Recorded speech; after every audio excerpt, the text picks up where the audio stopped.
Layoffs. We've been seeing tech companies specifically cull the ranks. And when we say cull the ranks, we mean removing all of the fat in order to allow for them to be able to add more value back to shareholders. That's really what it's about. And make sure that they're flush with cash so that they're not wasting it on things that's not actually bringing value back to the company.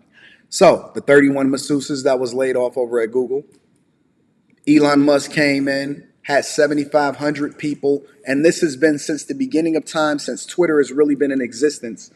Twitter has been operating like a fat girl, just eating everything and not bringing no value back to you when you can't even see her when you lift up the rolls. You know what I'm saying? Had 7,500 people. He came in, laid off the overwhelming majority of them, almost 6,000 people. They operating with less than 1,800 people, and Twitter is more efficient, added more features, is operating better than it's ever been. Microsoft laid off tens of thousands of people. Amazon up to 18,000 people, right? Recently, Salesforce. We have all of these different companies, Netflix. The only company that I can think of that's not a major tech company that hasn't been announcing layoffs in some way, shape, or form is Apple. And mainly the reason why a lot of these companies find themselves laying off workers, amongst other things, is because during the pandemic, they overhired.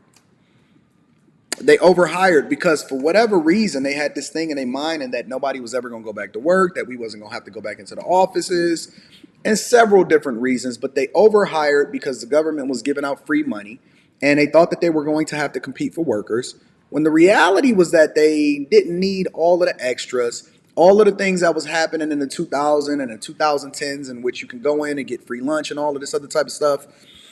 It's all out the window. It's all out the window. They don't need 31 masseuses. You're not going to get your free dry cleaning. You can't just come in there and eat for free without actually adding value into the company, so on and so forth, right? But let's pivot for a minute. Who are these people that they're laying off? Give me 1 second. Let me get my charcuterie.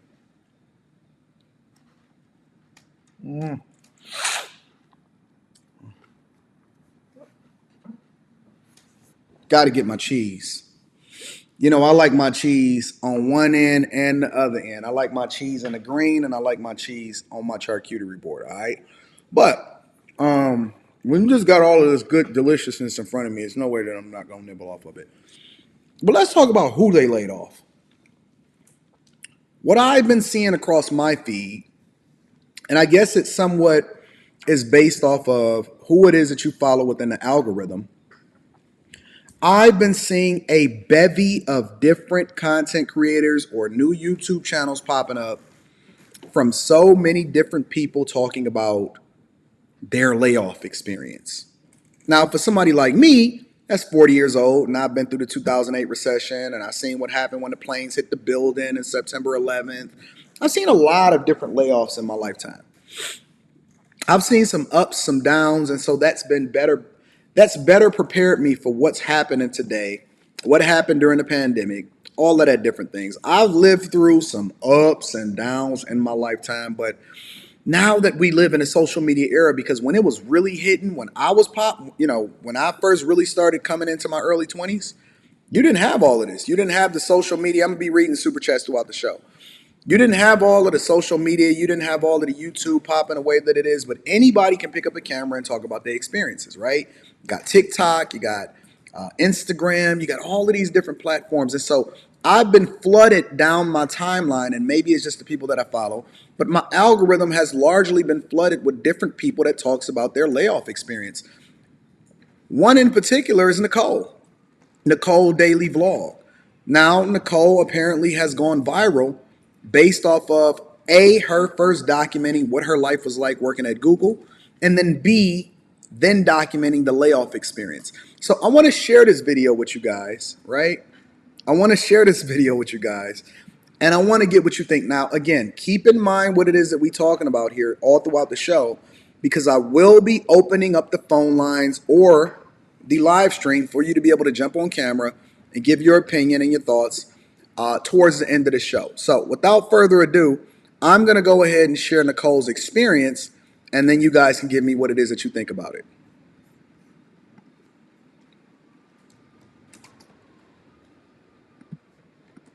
A day in my life working from the Google LA office. I always grab some candy from the reception before heading in. This used to be an old aircraft hangar, so the decorations hanging from the ceiling kind of looks like an aircraft flying in. Before it was a Google office, this aircraft hangar belonged to Howard Hughes, so there's tons of memorabilia. Next, I'm gonna pass by these art installations. They're a really good photo op, or you can sit in there and get some work done. I'm gonna head to the coffee shop to grab some coffee and a fruit cup since I missed breakfast, and then I'm heading over to this butterfly themed room to take my first meeting. Then I'm gonna Now remember, this is her first talking specifically about her experience and what her day is like working at Google.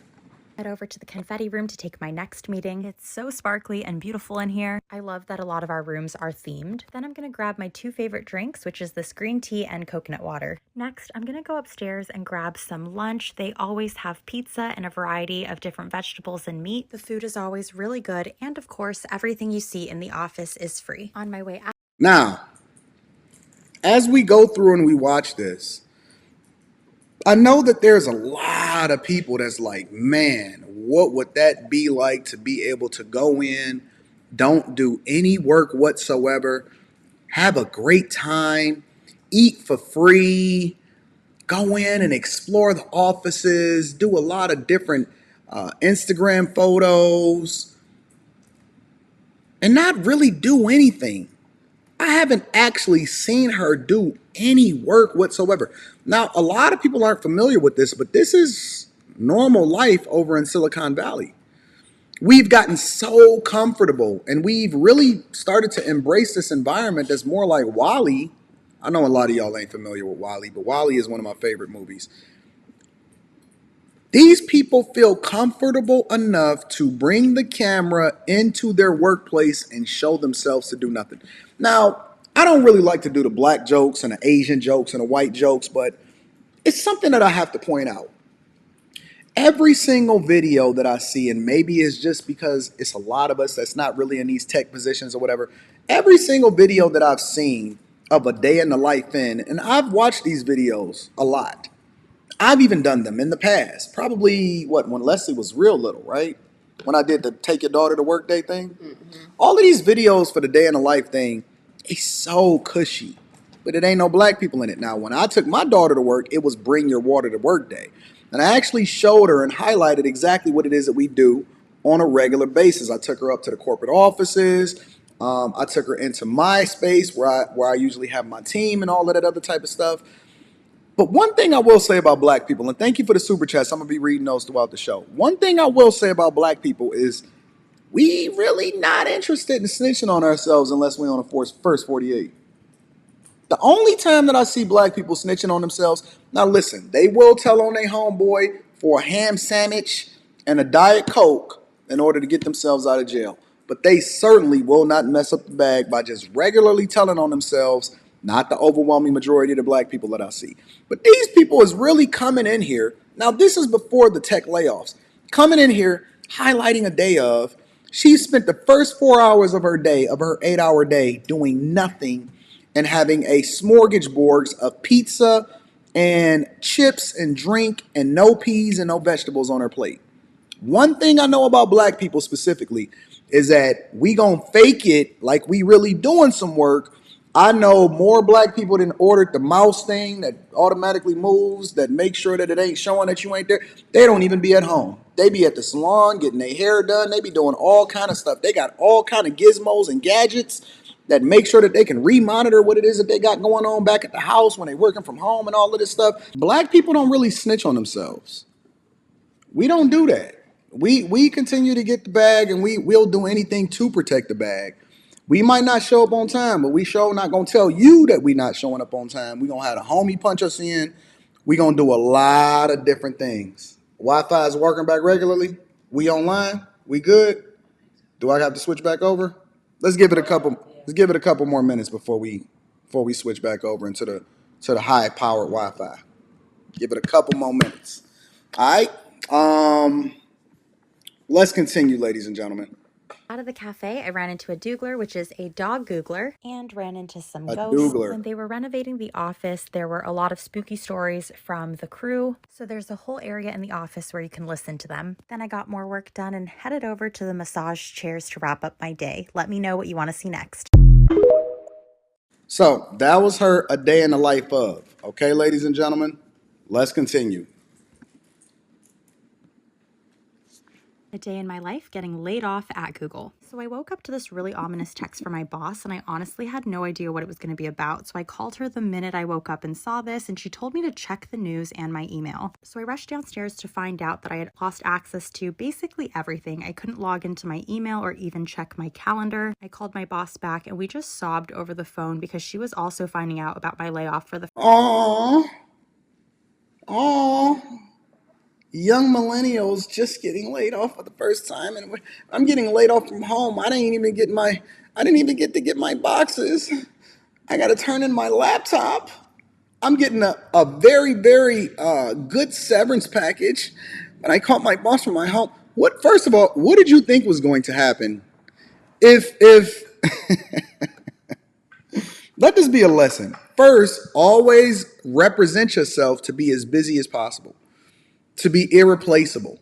That way, when they start to go down the ranks, they're not pulling up your YouTube channel and realizing, or your TikTok in this instance, and realizing that you're really not doing no work in the first place. first time today too. I started getting calls from a bunch of my coworkers and started finding out who else was let go on my team and some neighboring teams as well. But I think the worst part is that it seems like no one was consulted on this decision and everyone was just finding out about the layoffs at the same time.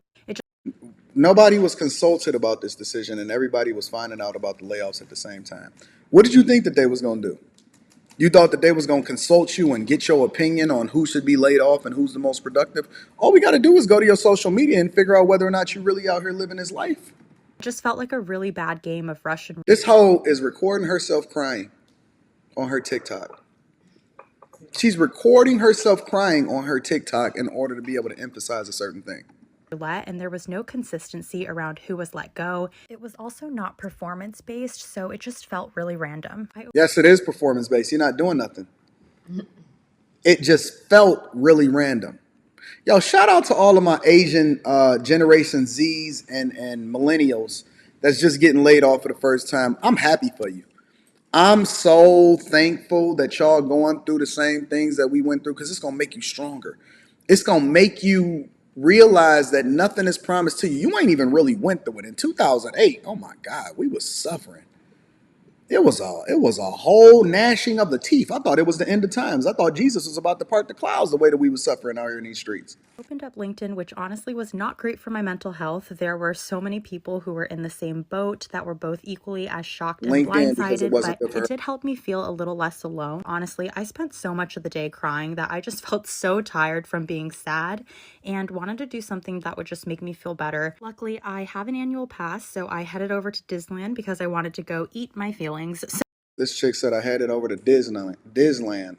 She didn't even say Disneyland. She said I headed over to Disneyland. I headed over to Disneyland because I'm going to eat my feelings away. Oh my God, this generation is so weak and coddled and suckers. They not built like we. Man, I'm so thankful for the things that I went through in the era that I was born in. So I started off with a cinnamon galaxy churro and then went to the teriyaki turkey leg. This is a special limited edition item for the Lunar New Year celebration at Disney California Adventure. I had some Rice Krispie, a corn dog, did some drawing, and even had another churro. I don't really know what's next for me, but I'll be vlogging my journey and posting more content about it, so feel free to follow along. I wonder how many people is actually going to hire her as a result of this now. I wonder how many people, like, don't y'all know that your digital footprint is literally your new resume now? I've been telling y'all this, and I've actually broke this down inside of the Patreon. So the link to the Patreon is in the description as well as pinned to the top of the chat. But your digital footprint is literally, am I clear on there? I'm just now about to go back on there. Check it out and tell me if I'm clear on there. Your digital footprint is literally your resume now. The piece of paper is just a formality. How it is that you're going about doing things is your footprint. So don't get caught up in the foolishness. Don't find yourself on the outside looking in. Don't market yourself like an idiot. I just did a webinar where I broke down exactly how it is that you need to move in the social media era in order to make sure that you're generating the most revenue possible. So if you're not a bag chaser, make sure you tap into the Patreon. Link is in the description as well as pinned to the top of the chat. Don't do what she did. Don't be a fool.